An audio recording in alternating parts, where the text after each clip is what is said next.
I started when I was much younger than what I am now, of course, but used to do a lot of wicket keeping, and I used to open the batting. Somewhat successful, but keeping more successful than batting. But mainly a predominantly onside player.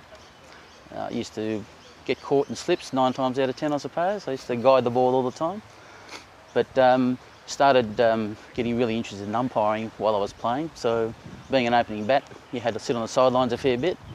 And I then started looking at how I can get interested in the game and started to do some umpiring while I was playing for the same side. And whereabouts was that?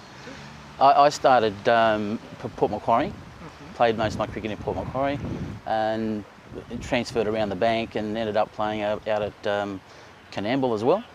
Canamble. So it's quite an exciting time. Yeah.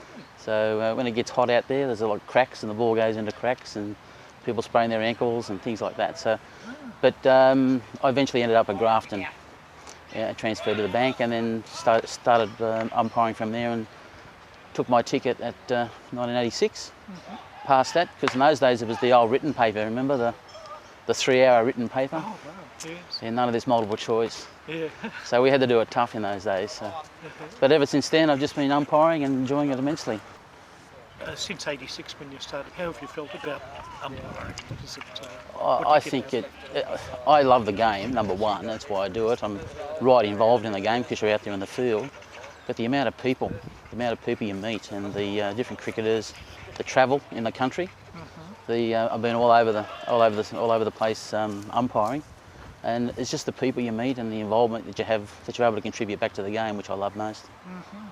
And some of the places where you've umpired, they're pretty well varied. I've umpired at Port Macquarie, obviously, Wauchope, Canamble, Dubbo, Cobar, Gosford, Lismore, Coffs Harbour, been down to Temora and all places in between, and Walker in the mountains near Tamworth, at Tamworth itself, Gunnedah. So I've been around. Yeah. Jeez. And some of those are fairly small towns. They are. Walker was particularly small. Yeah. So every time you met the cricketer, you went and played squash, there was the same people involved in that and the same people involved in tennis, so you kept... Yeah. And did that have any advantages or disadvantages? I think it's how you approach it yourself. I mean, you've got to have that line, so you can be friends with them, but you also have to do your job as well. I remember a funny story in Grafton when I was flatting with a mate in the bank, and I gave him out leg before. He didn't speak to me for a week. so on that side, he just couldn't handle it, but I was fine with it. Yeah. No worries at all. Yeah. And what about the distances that you would, like if you were based in a country town? In the country, yeah, well, see, you would travel out west, which I was Cobar, you'd do a couple of 100 kilometres to go to a game, so it was a couple of 100 back. I travelled from Cobar to Newcastle to a country game once, and in those days you need to travel back. They didn't pay much accommodation, right. So it was a long weekend. Jeez. And what would that have cost you to in petrol, things like that? In those days, not as much as these days. I'd probably have to use my credit card today, but no, you used to be able to fill up for 60 or 70 cents in those days a litre, so it was much better than what it is now, although it's coming back down. Yeah, and but what would you have been paid like to go that distance? In those days you didn't get any mileage. You just got your match fee and your accommodation paid for, but you do it because you like it. That's the main reason. You don't get rich umpiring. You have to love the game and love what you do. And now you're based in Newcastle. I've been there for about 15, 16 years now and loving it, involved in the cricket scene very heavily. I'm actually the zone rep for Newcastle as well, for New South Wales. And I've been training there, been training for a long time, so I've been training umpires in different parts of the state when I've been transferred around the bank. And that's been very successful and enjoyable at the same time. What sort of level have you umpired in your career? I've done all country games and championships and finals. I've done a few, 4 or 5, I think, country championship finals. I've umpired the challenge game at the SCG twice, between the champions of Sydney and the champions of country. That was great. And the first one I remember, I'll never forget, because it was a windstorm and part of the roof of one of the stands was coming off during the day. and we had to wear caps. We couldn't wear hats and remove the bail. So Yeah. that was an eventful day. My first day at the SCG, and I had all that to contend with. So Yeah. that was tremendous. Yeah. I've umpired India against New South Wales country at Wagga, and just things in between. A lot of country games, and I've placed most of my energy developing country umpiring. Okay. So I've umpired mainly in there, and I've been to Sydney a few times. Right. I believe you were made life member of the association. Yeah, that recently. was a great honour. Yeah, I had to think about it for a bit, whether they're really telling me the truth or not. Right. So yeah, I was blown away by that. So it's nice to be recognised for something that you actually love. And if I come out of the blue like that, and being the first country umpire in the association to receive that honour is, I was just, yeah, I was speechless really at the Yeah. time. That's fantastic, mate. And we're here today on the day when a lot of country umpires are umpiring in the city.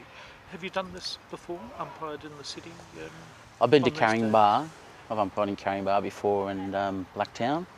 That was the Shield trial between the country city type of thing, and that was great. But mostly we get invited from time to time, and I think this is a great initiative now. And there's a few of us, there's about 8 of us down here this weekend, and we've all met. We're all staying across the road there and having a beer and talking about what we're doing. And we're going to debrief this afternoon Yeah. and see what we did and how we enjoyed it. So, and then go back and spread that back to our other folds in the other associations. And why do you umpire? Why do you umpire? I love cricket, and I was a bit slow. I kept on missing the ball, and I thought it was about time I looked at something else.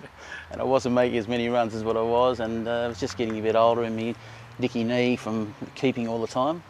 And I was moving around all the time, and I found it much easier to be an umpire than a player. So you could go straight to the association, and you immediately got friends and people you know, and you move on from that. Yes. And so I can keep contributing and building the game. That's great. And how would you prepare for matches?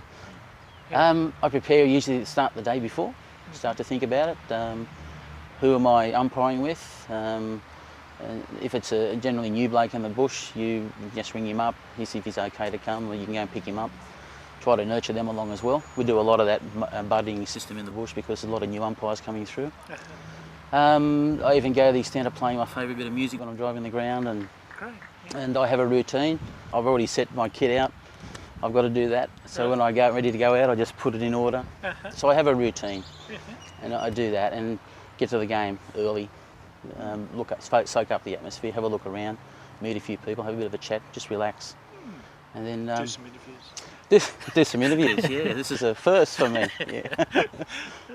And your aspiration with umpiring, how far would you like to Do go? the odd Sydney game like I'm doing now, but my main goal is just to recognise some younger fellows and then get them to where they should be going, because it hasn't always happened in the bush. With the country panel now, a lot of the fellows are doing a really good job in developing and nurturing new talent, and I think that's our responsibility. I think that's where we should be doing. You know, I'm not going to be a test umpire, so but the experience I have, I can contribute to the younger fellow and encourage him to go to Sydney. We have a few fellows in Newcastle who want to do that now, so my job is to give them the best opportunity to do that. Great.